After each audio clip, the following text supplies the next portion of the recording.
ओम श्री वेद पुरुषाय नमः।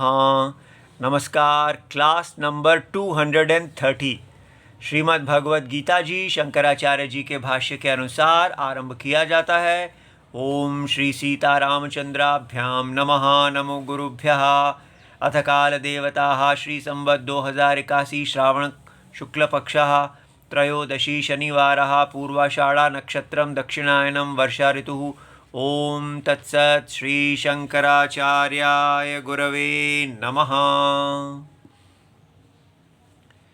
वेदा विनाशिनं नित्यं य एनं अजमव्ययम् कथं स पुरुषः पार्थ कं घातयति हन्तिकम्। अध्याय नंबर 2 श्लोक नंबर 21 और पुस्तक है गीता प्रेस गोरखपुर की भगवद गीता बुक नंबर 10 शंकराचार्य जी के भाष्य वाली। और अब हम इस श्लोक के शंकराचार्य जी के भाष्य को कितने दिनों से देख रहे हैं और उसको आगे बढ़ने से पहले हम देख लें कि जो हमने कल किया था वो क्या था।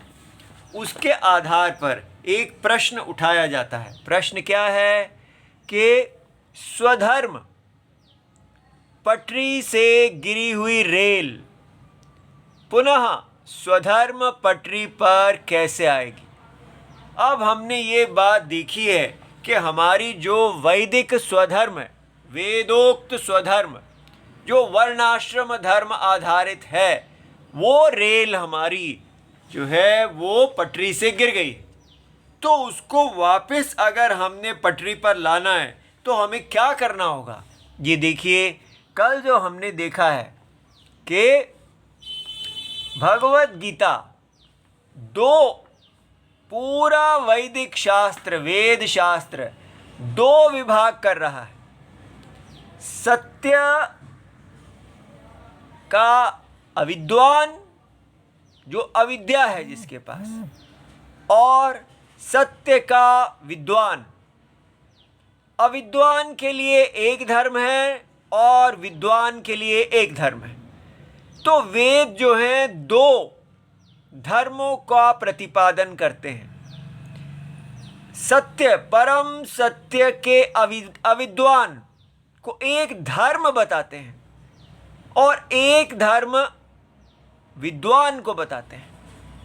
अब ये बहुत इंपॉर्टेंट है, हम इससे पूरी तरह ठगे गए हैं। हम हमेशा यही सोचते रहे कि हमें विद्वान बनना है तो हम ये वाला धर्म लेंगे, और ये वाला धर्म क्या है, सारे कर्मों को छोड़ दो। तो इसलिए कौन से कर्मों को छोड़ दो, जिसको धारण किया हुआ है। इसलिए क्रम है, पहले हमें मानना है कि हम अविद्वान हैं। इसलिए अविद्वान होते हुए हमको जो हमारे कर्म हैं, जो अविद्वान के लिए कर्म कहे गए हैं, उसमें अधिकार है। तो व्यक्ति कहता है हम अविद्वान क्यों रहे हैं, आप फटाफट हमें विद्या दे दीजिए, हम विद्वान हो जाएंगे। ऐसा नहीं होता। क्यों? क्योंकि प्रॉब्लम जो दुख हेतु, जो मूल अनर्थ हेतु कहा गया है, वो है शोक मोह। आप देखेंगे कि अर्जुन शोक और मोह से ग्रस्त हैं। शोक और मोह के कारण ही उन्होंने अपना वैदिक धर्म को छोड़ा है। ठीक है, तो वैदिक धर्म के कल्याण का त्याग मनुष्य अपने वैदिक वेदोक्त स्वधर्म जो वर्णाश्रम लक्षण है उसको क्यों छोड़ता है। तो उसके छोड़ने का कारण यही बताया गया है कि वो संसार के भोगों के प्रति मोहित हो जाता है। ठीक है, अर्जुन को अपने प्रियजनों के प्रति मोह हो गया। वो ये सोचने लगे कि मैं इनके लिए जीऊंगा, ये मेरे हैं, मैं इनका हूं। ममत्वम। इसी प्रकार इस ममत्वम, इस प्रीति के कारण वो अपने वैदिक धर्म को पूरा नहीं कर पाए। वैदिक धर्म क्या है, जब भी ये क्वेश्चन आएगा तो सबसे पहले, क्योंकि जो दूसरे हैं रिलीजन, हम सोचते हैं वो रिलीजन तो बड़ा सिंपल है, वहाँ पर सीधा डूज एंड डोंट्स, आपको ऐसा करना है ऐसा नहीं करना है, तो आप मुसलमान हो जाएंगे, ईसाई हो जाएंगे, ये रिलीजन है। लेकिन जब वैदिक धर्म की बात आती है तो एक बड़ा विद्वान, बड़ा समझदार आदमी चाहिए। केवल ये करो ये ना करो, ऐसा करने से हम वैदिक धर्म में नहीं आ जाते। हमको ये समझना पड़ता है, क्योंकि वैदिक धर्म सत्य का आश्रित धर्म है।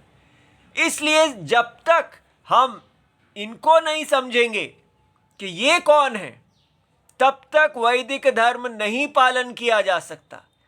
क्या है ये विराट रूप है। इसलिए हमको कहाँ वापस आना है? हमको वापस आना है विराट रूप के अंदर, अपनी पोजीशन पे, अपने स्थान में, भगवान के इस शरीर में जहाँ हमने जन्म लिया है, जिस अंग के रूप में हमने जन्म लिया है। अगर सिर है, भुजा है, क्या है हमें ये समझना है कि मैं भगवान का सिर रूप से मैंने जन्म लिया है, मैं ब्राह्मण हूँ। मैंने भगवान की भुजा के रूप से जन्म लिया है, मैं क्षत्रिय हूँ। मैंने भगवान की जांग के रूप में जन्म लिया है, मैं वैश्य हूँ। मैंने भगवान के चरण के रूप में जन्म लिया है, मैं शूद्र हूँ। ठीक है। और फिर अंत्यज इत्यादि, वो सब इन्हीं अंगों में विकार आया तो मेरा एक अन्य स्थान बना, या विलोम। ठीक है, विलोम जाति इत्यादि, वो सब जितने धर्म हैं वो सब भगवान के शरीर के साथ ही जुड़े हुए हैं। इसलिए सबसे पहले हमको समझना होगा कि असमानता, जन्म से असमानता जो है वो पाप नहीं है। उसको जो ये कहा जाता है कि ये मानवता के प्रति एक अभिशाप है, इसी के कारण सारे हिंदू कांपने लगे हैं कि हमारा वैदिक धर्म इतना पापी है। किंतु ऐसा नहीं है। जन्म से जो असमानता है वो तो कल्याण हेतु है, परम कल्याण हेतु। इतने अच्छे कल्याण हेतु को हम ठग लिए गए। ऐसे जैसे एक कहानी आती है कि एक ब्राह्मण थे, वो एक बकरी के बच्चे को अपनी पीठ पर, कंधे पर उसको चढ़ा के जा रहे थे। तब दो ठगों ने सोचा कि इनसे कैसे इस बकरी के बच्चे को हर लिया जाए। तो एक ने आके कहा, अरे ब्राह्मण देवता जी, आपको दंडवत प्रणाम है, किंतु आज आपको क्या हुआ? ये आप कैसा पिशाच अपने कंधे पर डाल के जा रहे हैं? ये तो भूत है, देखिए कैसे कैसे इसकी अजीब सी शक्लें हैं। तो उन्होंने कहा, नहीं नहीं, क्या ये बात है? तो वो फिर चले गए। और इसी प्रकार वो दूसरा ठग थोड़ी देर बाद फिर आगे से एक दूसरा वाला आ गया, उसने भी ऐसे ही कहा, हे ब्राह्मण देवता जी, आपको प्रणाम है, लेकिन ये क्या है आपके कंधे पर? ये तो आप कोई भूत लगता है, देखिए इसकी शक्ल कैसे बदल रही है इत्यादि। तो ब्राह्मण देवता के मन में उन्होंने उसके प्रति शंका पैदा कर दी थी। और ये इस प्रकार जब दूसरे ने भी कहा तो उनको लगने लगा शायद ये सत्य ही होगा, और उन्होंने उसको वहीं पटक दिया और आगे चल दिए। और फिर उन दोनों ठगों ने उन बकरी के बच्चे को उठा के भाग लिए। इसी प्रकार हमारे साथ हुआ है। हमें कहा गया है कि हमारा वैदिक धर्म मानवता के प्रति अभिशाप है। सबसे घटिया चीज है इस संसार में ये कहना कि कोई जन्म से ही असमानता है। लेकिन आप देखिए मानवता के प्रति अभिशाप क्या है। जन्म से असमानता नहीं, जन्म से समानता मानवता के प्रति अभिशाप है। क्यों? क्योंकि जो लोग कहते हैं जन्म के से समानतावादी, वो कौन है? एक तो या तो वो रिलीजन है, क्रिश्चियन, इस्लाम आदि। क्यों वो समानता कहते हैं? धर्म के लिए नहीं, इसलिए क्योंकि उनके पास कोई नित्य आत्मा ही नहीं है। उनका सोल जो है, रूह, सोल, वो उनके गॉड और अल्लाह के द्वारा में उसी समय बनाया गया है। उसकी सृष्टि हुई है जीरो से, नथिंग में से उन्होंने, जीरो में से उन्होंने उसको बनाया है। ये तो एक थिंकिंग एरर है कि जो कुछ भी नहीं था, अचेतन की सृष्टि की है उन्होंने, अचेतन में से चेतन, जीरो में से उसको बना दिया उन्होंने। मिट्टी से शरीर बनाए और फिर उसमें जान फूंक दी। वो जान क्या है? जीरो। लेकिन तो इसलिए उनके पास पूर्व जन्म के कर्म भी नहीं है, आत्मा भी नहीं है। वो ऐसे ये बातें हैं, इसमें कोई विचार से देखा जाए तो इसमें कोई अर्थ ही नहीं है, कोई ऐसे मनगढ़ंत कहानियां हैं ये। इसलिए क्योंकि पूर्व जन्म के कर्म ही नहीं है तो वो फिर भी अनइक्वली पैदा होते हैं। सब समान नहीं है, समानता कहीं नहीं दिख रही हमको। कोई कैसा पैदा हो रहा है, कोई कैसा है, सबके सब कोई ब्लॉक्स की तरह थोड़ी हैं। एक फैक्ट्री के निकले हुए एक प्रकार के ब्लॉक्स थोड़ी हैं हम। वो असमानता को वो कैसे एक्सप्लेन करते हैं रिलीजन वाले? गॉड्स विल, गॉड्स विल माने ईश्वर इच्छा।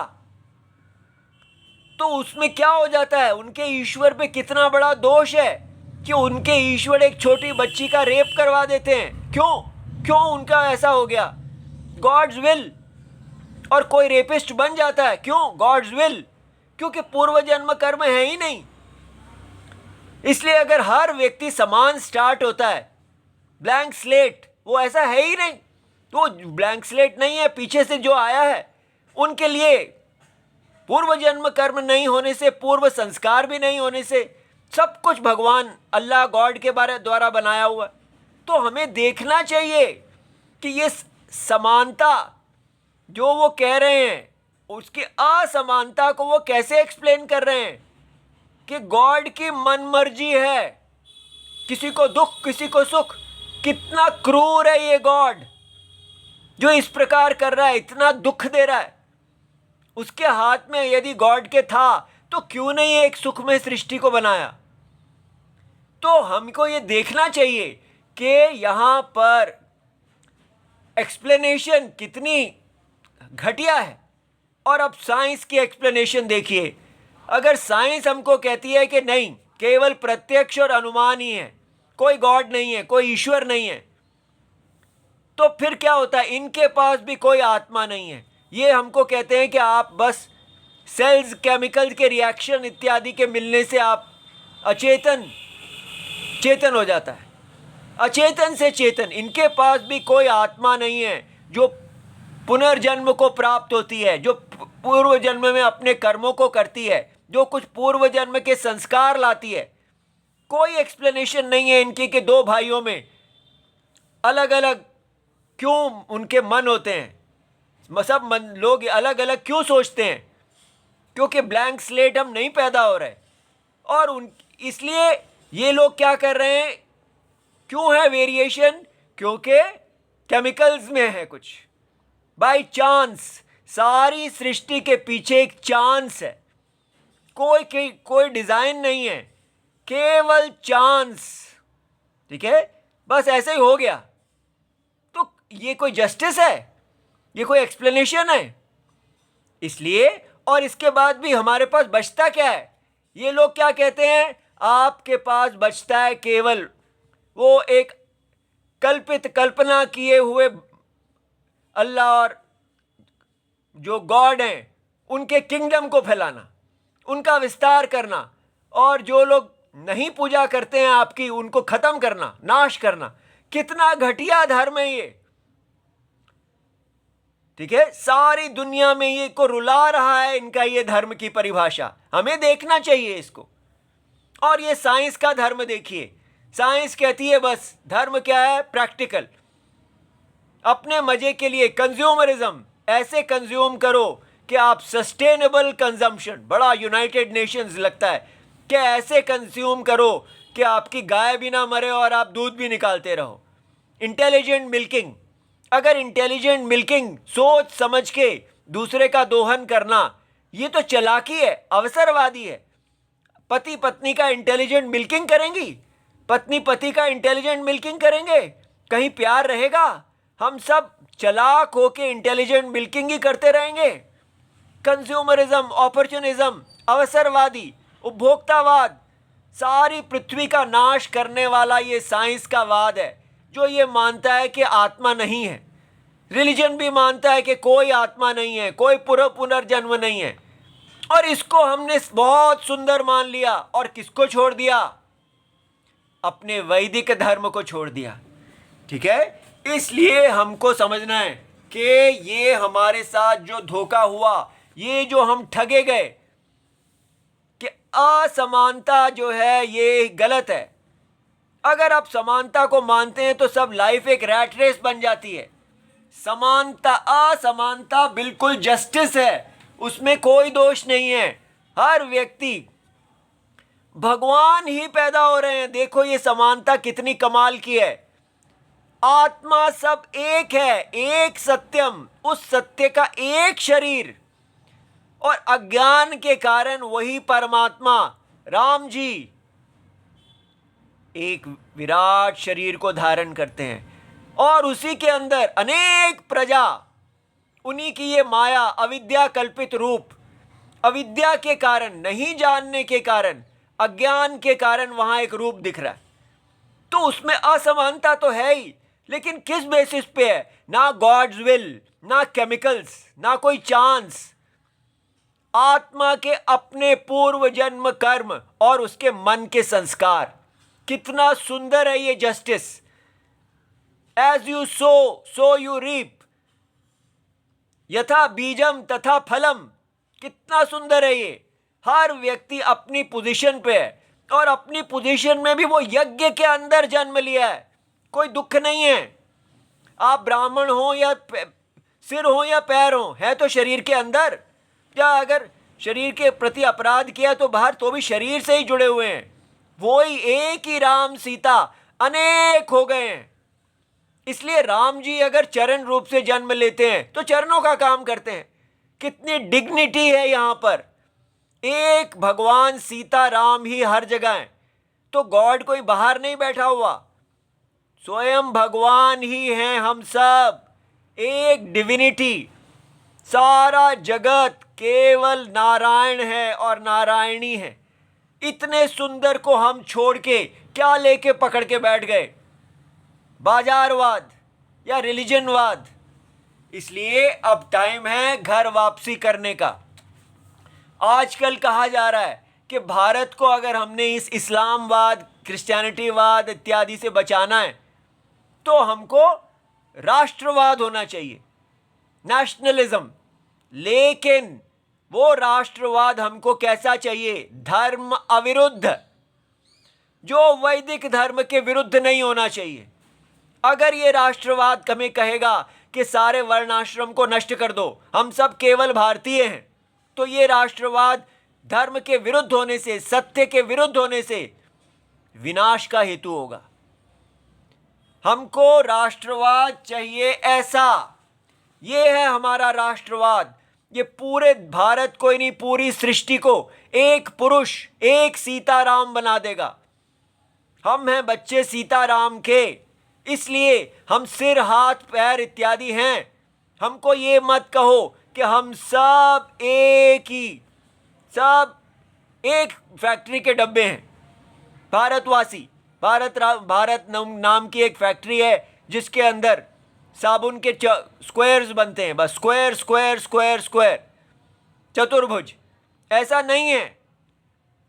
हर एक मनुष्य, जीव, पतंग, कोई भी कीट, कोई भी हो, सारी की सारी जड़ चेतन सृष्टि सीताराममय, ये यज्ञ है और उनका ये शरीर यज्ञमय।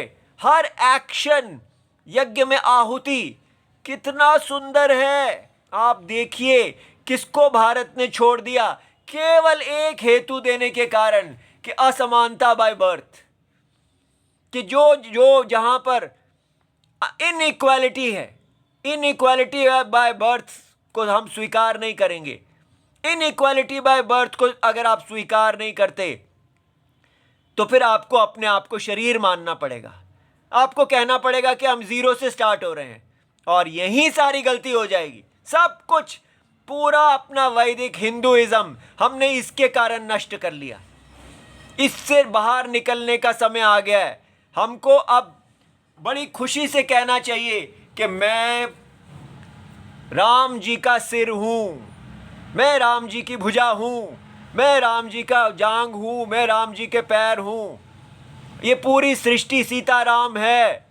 इतना गर्व, इतनी सुंदरता होगी इसमें कि अभी अभी कहा जाता है कि क्रिश्चियन से पूछो तो वो कहता है आई एम अ क्रिश्चियन, मुसलमान से पूछो वो तो ठोक के कहता है मैं मुसलमान हूँ, लेकिन हिंदू से पूछो तो वो कहता है आई एम एन एथिस्ट। मैं तो क्या क्या कहूँ, मैं तो भगवान में मानता ही नहीं, सभी भगवान एक हैं, कैसे कह सकता हूँ। उसको हिंदू कहने में भी शर्म आती है, क्योंकि उसको लगता है कि अगर मैं अपने आप को डिवाइड कैसे कर लूँ, मुझे एक ऐसा आइडिया चाहिए, उसके जीन्स में ही यही है, मुझे सर्वव्यापी भगवान चाहिए, मुझे ऐसा भगवान नहीं चाहिए जो सेक्टेरियन हो। इसलिए हिंदू लोग कहते हैं नहीं मैं तो एथिस्ट हूँ, मैं भगवान को मानने वाला ही नहीं हूँ, या वो कह देते हैं नहीं नहीं सब एक है, सब एक है। दोनों में मारे जाते हैं। हमें क्योंकि सर्वव्यापी भगवान का संस्कार है इसलिए हम ऐसा कहते हैं। हम रिलीजन वाले, ब्रदरहुड वाले नहीं हैं। तो सर्वव्यापी भगवान यही है, सर्वव्यापी भगवान अंतरात्मा है, लेकिन उनके शरीर के अंदर असमानता है। असमानता, डाइवर्सिटी इन यूनिटी, एकता में अनेकता। हमें भगवान की अनेकता में शर्म नहीं आनी चाहिए। भगवान के शरीर में डाइवर्सिटी, अनेकता है, असमानता है। समानता में असमानता, इसको हम समझें। समानता का मतलब नहीं है कि सारे क्रिश्चियनिटी, हिंदुइज्म, इस्लाम सब एक है, ऐसा नहीं है। विचार करके पता चलता है अनेक है। रावण और राम एक है। अंतरात्मा से देखा जाए तो सब में एक आत्मा है, एक ही शरीर है, लेकिन कर्मों से राम अलग है और रावण अलग है। ये बात, समानता और असमानता दोनों को पचाना हमको आना चाहिए। भारत इसी से ठगा गया। असमानता को दूर करने के लिए हमने अपने वर्णाश्रम धर्म को नष्ट कर लिया। अभी हमने किसी से पूछा आपका नाम क्या है, तो वो कहते हैं मेरा नाम है रघुवर। देखो कितना अच्छा नाम है। अरे भाई आगे भी तो बताइए रघुवर क्या। लेकिन वो इतने बड़े जर्नलिस्ट हो के भी अपना नाम नहीं बताना चाहते, क्योंकि अगर वो कह देंगे मेरा नाम रघुवर शुक्ल है तो पता चल जाएगा कि मेरी जाति ब्राह्मण है। देखिए क्या हो गया हम हिंदुओं को। जिस व्यक्ति को गर्व से, खुशी से ये होना चाहिए कि मैंने कितना इंपॉर्टेंट पोजीशन प्राप्त की है भगवान के यज्ञ में, जिसके कारण मैं अगर ये कार्य छोड़ दूंगा तो सारा शरीर खराब हो जाएगा। ब्राह्मणों पर कितना बड़ा दायित्व है, उनका धर्म कितना तपस्या वाला है। ठीक है, देखिए हमने ये भगवत गीता जब शुरू की थी, आरंभ में ही शंकराचार्य जी ने क्या कहा था। देखिए यहां पर शंकराचार्य जी ने कहा था कि भगवान ने ब्राह्मणों की रक्षा के लिए जन्म नहीं लिया। भगवान ने, ये देखिए वाक्य उनका, शंकराचार्य जी की बात तो सुनेंगे ना। ब्राह्मणत्वस्य माने ब्राह्मण के ब्राह्मण गुण, जिस गुणों के द्वारा ब्राह्मण बनते हैं। ब्राह्मण की रक्षा नहीं, ब्राह्मण के ब्राह्मणत्वम, जिन गुणों के द्वारा ब्राह्मण ब्राह्मण कहलाते हैं, जन्म से नहीं।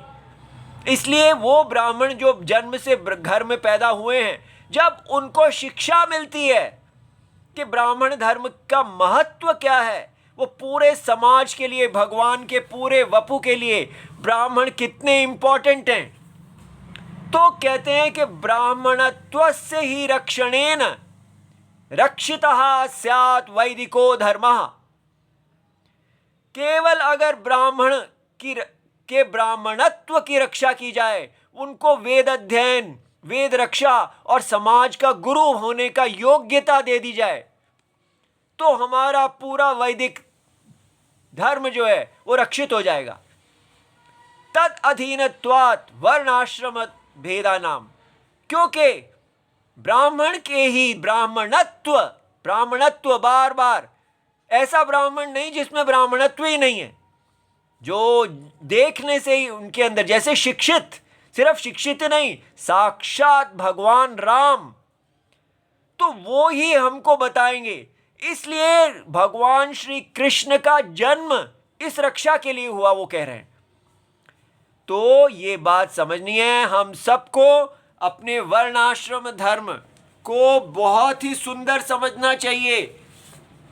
ये इसी के कारण हमारे देश में कलयुग आया है, क्योंकि हम अपने वर्णाश्रम धर्म को नहीं समझ पाए। लेकिन अब हमें धर्म से गिरी हुई रेल को पटरी पे लाना है, ये बात समझ में आ गई। इसलिए क्या करना चाहिए, सब हम जो भी हैं, चाहे हम पतित हैं, दलित हैं, कुछ भी हैं, ठीक है, वनवासी हैं, गिरिवासी हैं, या अमेरिका में पहुंच गए, कहां भी पहुंच गए, किधर भी हो, हम सब बच्चे हैं सीताराम जी के। हम सीताराम ही हैं, हम सीताराम जी का पूरा शरीर हैं, हम उनका अंग हैं, और ये हम पूरे यज्ञ में निष्ठ हैं। इस प्रकार अपने आप को देखना, कोई हमको हिला नहीं सकेगा, क्योंकि हम भगवान राम हो जाएंगे। ये हमारा दृढ़ता है। इसी के कारण ये धर्म सनातन है, क्योंकि ये यज्ञ है, और हमारे भगवान कोई पहले कभी आए और चले गए ऐसे नहीं है, वो सत्य हैं, वो सब पूरे कण कण में व्याप्त हैं। आपको डायरेक्टली भगवान से सीधा तार जोड़नी होगी। जैसे वृक्ष का एक एक पत्ता उसकी अंतरात्मा के साथ जुड़ा रहता है, पूरा वृक्ष एक यज्ञ है। उस यज्ञ को, अरबों खरबों पत्तों वाले यज्ञ को चलाने वाले अंतरात्मा हर यज्ञ को, हर पत्ते को वो विद्या देते हैं। इसलिए धिया नहा प्रचोदयात गायत्री मंत्र, जिससे हमारी विद्या शुरू होती है, जो हमारी धी का प्रचोदन करने वाले हैं, वो जो हैं वरणीयम वरेण्यम, उनको हम प्यार करते हैं, वो प्यार करने योग्य हैं। तो ये जो प्रीति है, अंतरात्मा सत्य से प्रीति, वो ही हमें इस संसार के मोह से बाहर निकालेगी। इसलिए कहां से आरंभ करना है, हमको आरंभ करना है जैसे वाल्मीकि जी ने हरे राम हरे राम। हमारे शरीर के अंदर जो प्राण देवता हैं, वो बिल्कुल भगवान राम के गुणों वाले हैं, कभी मोहित नहीं होते, सदा अपने स्वधर्म में लगे रहते हैं। हमारी सारी इंद्रियां मोहित हो जाती हैं, लेकिन प्राण सदा वैदिक ही रहते हैं, वो अपने वेदोक्त धर्म को कभी नहीं छोड़ते। इसलिए बस प्राण की माला बना लें, हरे राम, और सांस नीचे जाए तो हरे, अंदर जाए तो राम, हरे राम। बस जितना हम प्राण में प्रतिष्ठित हो जाएंगे तो समझ लो भगवान में, वैदिक धर्म में प्रतिष्ठित हो गए। धीरे धीरे पापक्षय होगा और स्वयं भगवान हमारी सारी इंद्रियों को शुद्ध करेंगे, और फिर हम अपने अपने स्थान में भगवान के द्वारा ही नियुक्त कर दिए जाएंगे। भगवान हैं, कहीं चले नहीं गए हैं, सीधा सब भगवान ही हमारी रक्षा करने वाले हैं। भगवान नारायण ही वेदोक्त धर्म के रक्षक हैं। इसलिए आप इस वाणी को राम जी की वाणी समझिए, और आपके अंदर जो सुन रहे हैं वो राम जी ही हैं। हमको एक दूसरे पे संशय नहीं करना है, क्योंकि राम जी ही सहस्राक्ष सहस्रपाद हैं, ये वेद हैं। इसलिए अब ये बात समझ में आ जाए कि भारतीय ये जो हमारी रेल है, इसको और पटरी से गिरे नहीं रहना है, इसको वापस पटरी पे आना है। अब काउंट डाउन, उल्टी गिनती शुरू, ठीक है। आज से ही हम राम जी के धर्म, भगवान कहते हैं जिस क्षण व्यक्ति मेरे को स्वीकार करता है, मुझे देखता है अंतरात्मा के रूप में, मेरी शरण लेता है, उसी दिन साधुरेव मंतव्यः, उसको साधु मानना चाहिए। साधु माने जो वैदिक धर्म में स्थित है, चाहे उसका कितना भी पास्ट रिकॉर्ड कोई कुछ भी हो, ठीक है। पाप कृत तमः, पापियों में वो नंबर 1 क्यों ना हो, उसको बस एक बार उसको मेरा बात समझ में आ जाती है, मेरे में शरणागति ले लेता है, उसके बाद उसका नया जन्म। अब हम द्विज हो गए, सब पूरा भारत इस प्रकार जैसे सांप अपनी केचुल को छोड़ देता है और नई को धारण कर लेता है, उसी प्रकार वो पुराना पतित अधर्म का शरीर जो जिसमें हम ठगे हुए वेद धर्म के विरुद्ध हो रहे थे, उसको छोड़ के अब हम नए भारत में प्रवेश करेंगे, वैदिक भारत में। ओम नमो भगवते वासुदेवाय इति सर्वं शिवम प्रणाम।